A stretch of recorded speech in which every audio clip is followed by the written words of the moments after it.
안녕하세요. 좋지 아니한가입니다. 이번 영상은 창고 화장실 타일 작업입니다. 작업할 때 노래를 들으면서 작업을 해서 따로 녹음을 해서 진행을 하겠습니다. 타일 공사 시공 순서는 벽체 타일, 바닥 타일 순서로 작업했습니다.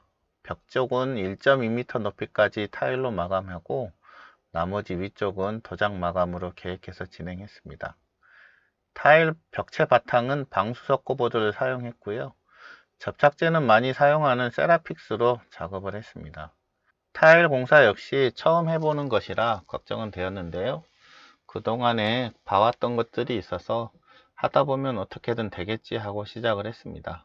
벽체 타일 크기는 300에 600각짜리 타일입니다. 타일 본드를 바를 때는 전용 톱니 모양으로 된 미장 칼로 작업을 했습니다. 세라픽스가 생각보다 찐득찐득해서 바를 때 요령이 조금 필요했고 힘도 좀 필요했습니다.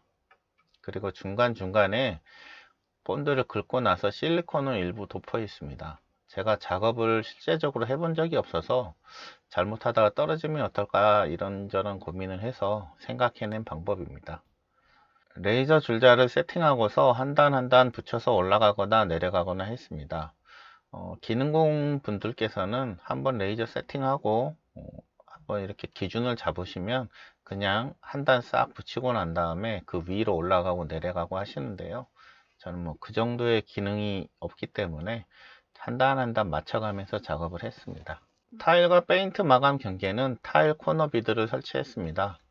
타일 옆면이 보이는 게 좀 보기 싫어서 이렇게 마감을 했고요. 원장 사이즈가 아닌 절단이 필요한 경우에는 타일 커팅기 600각짜리까지 자를 수 있는 걸 구매를 해서 작업을 했고, 이렇게 모양이 반듯하지 않고 이런 각을 따야 되거나 하는 경우에는 그라인더를 이용해서 절단을 했습니다. 그라인더에 타일 커팅할 때 쓰는 그 원형 톱날이 따로 있습니다. 그래서 그걸 구매해 가지고 절단을 했습니다. 실제로 자를 때 크게 어려움은 없었는데 이제 먼지가 많이 나가지고 그라인더를 사용하면 그거는 외부 바깥에 나가가지고 왔다 갔다 하느라고 조금 번잡하기는 했습니다. 급수구 주변은 원래 원형으로 뚫으려고 했었는데요. 하다가 보니까 그 원형으로 자르는 부속을 구매를 못 해가지고 그냥 사각형 모양으로 절단하고 마무리했습니다. 지금도 보면 옆에가 조금 보이긴 한데 사무실 화장실이라서 그런갑다 하고 사용하고 있습니다.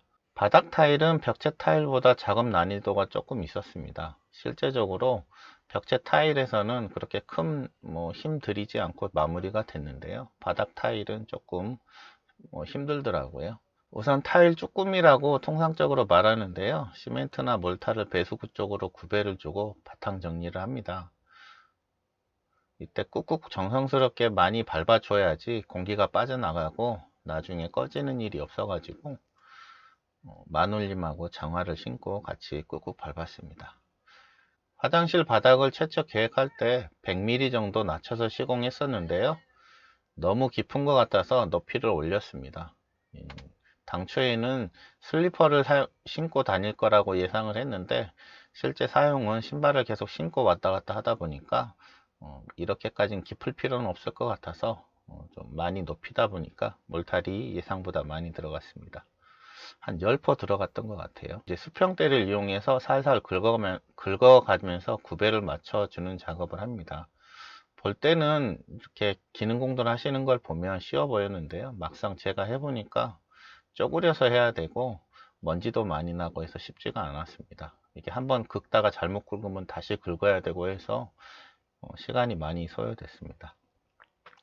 어찌어찌 구배를 정리하고 난 다음에 물 조리개로 물을 흠뻑 한번 주고요. 다시 미장칼로 한번 면을 만들어 주고 압착 시멘트와 백시멘트를 섞어 주고 타일을 깔아 나갔습니다. 이게 한꺼번에 너무 많이 뿌려 놓으면 제가 기능공이 아니라 이게 굳어가는 시간이 좀 생각보다 빠르더라고요. 그래가지고 천천히 하나씩 하나씩 깔아가면서 했습니다. 제가 타일 공사를 관리 감독할 때 당시에는 항상 고민이 되었던 게 샵 드로잉을 그릴 때였는데요. 실제 작업은 어차피 기능공 분들이 하시는 거고 저나 관리자분들이 고민을 해야 되는 거는 최소한의 로스와 봤을 때 타일 매질을 어떻게 맞출 것인가, 이게 항상 문제였거든요. 저는 항상 들어갈 때 바로 보이는 면은 쪽장이 안 들어가게 만드는 걸로 계획을 해서 관리를 했었습니다. 그래서 문 주변을 쪽장을 붙였었고요. 여기 저희 화장실도 그런 식으로 작업을 했습니다. 근데 이게 어떻게 보면 정답이 없는 것이라서 이거는 뭐가 맞다 이렇게 말씀드리기가 조금 그렇네요. 딱히 정답은 없는 것 같아요. 현장 관리할 때도 경우에 따라서 좀 바뀌곤 했습니다. 그냥 일반 단독주택 하나 지을 때는 큰 문제가 없는데, 아파트 같이 대형 공사, 뭐 이렇게 수십 동 이렇게 짓는 공사에서는 쪼가리 하나 잘못 만들게 되면 타일이 엄청 로스가 많이 발생되거든요. 그래서 좀 민감한 사항입니다. 요즘은 그런데 어떻게 관리를 하는지 모르겠습니다. 요즘 TV를 보면 철근도 빼먹고 아파트를 짓는다라고 해가지고, 제가 근무할 당시에는 그런 일은 상상도 못 했거든요. 철근을 빼먹고 공사가 된다는 게 제가 이해가 안 됩니다. 좀 잡설이 길었네요. 배수구 주변은 여러 방법이 있습니다. 가운데로 세팅하고 빗각 쳐가지고 이쁘게 센터를 맞추는 방법도 있고, 저는 이번에는 크게 신경 안 쓰고 한쪽으로 몰아가지고 쪼가리를 내서 마무리를 했습니다. 만약에 이것까지 신경을 썼으면 지금 사진에 보이는 원장이 아마 양쪽으로 쪽장이 들어가는 그런 상황이 나타났을 겁니다. 최종 마무리는 타일 주는 작업인데요. 이건 다음날 했습니다. 사진에 보시면 변기 주변에 저쪽 코너 쪽에 벽과 바닥이 만나는 부위가 줄눈이 좀 유독 큰데요. 그거는 그런 것 같다 해 주십시오. 이론은 어떻게 해보겠는데 실제 해보니까 약간 간에가 안 맞더라고요. 이후에는 세면기와 변기를 설치했는데요. 크게 어려운 점은 없었습니다. 변기 물통 조립할 때 조금 애로사항이 있어가지고 설명서를 한두 번 더 봤던 기억은 있고요. 잘 보시면 크게 어려움은 없을 것 같습니다. 오늘 영상은 여기까지이고요.